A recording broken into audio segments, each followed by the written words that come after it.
প্রায় সময় ডিম ভাজা, ডিমের সিদ্ধ খেতে, খেতে বোর হয়ে গেছেন? তাহলে এভাবে ডিমের মামলেট বানিয়ে খান। ডিমের মামলেট সন্ধ্যাবেলা নাস্তায় খেতে এতই মজা যে বাড়িতে একবার বানিয়ে খাওয়ার পর আবার বানিয়ে খাবেন। প্রথমে একটা কাঁচের গ্লাসের মধ্যে একটা ডিম ভেঙে নিয়েছি। তারপর এটা আমি কিছুক্ষণ নাড়াচাড়া করে ফেটিয়ে নিব। তারপর এখানে আমি একটু লিকুইড দুধ দিয়ে দেব ২-৩ চামচের মতো। তারপর ১ চামচের মতো আমি চিনি দিয়ে দেব এবং এখানে দিয়ে দেব একটু করে লবণ। তারপর এগুলো আমি জাঁকানাকা করে ভালো করে নাড়ে ছাড়িয়ে নিব। নিয়ে নেওয়ার পর চলে আসলাম চুলার মধ্যে। চুলার মধ্যে প্রথমে একটুখানি তেল দিয়ে দিব। তেল দিয়ে দেওয়ার পর এখানে আমি ডিমটা যে ফেটিয়ে নিয়েছিলাম এই ডিমটা ভালো করে গোল করে আমি ঢেলে নিব।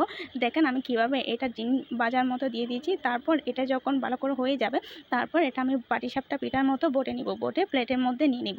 এই যে রেডি হয়ে গেলে ডিমের মামলেট খুব সহজে বানিয়ে নেওয়া যায় এবং খেতে খুবই মজা।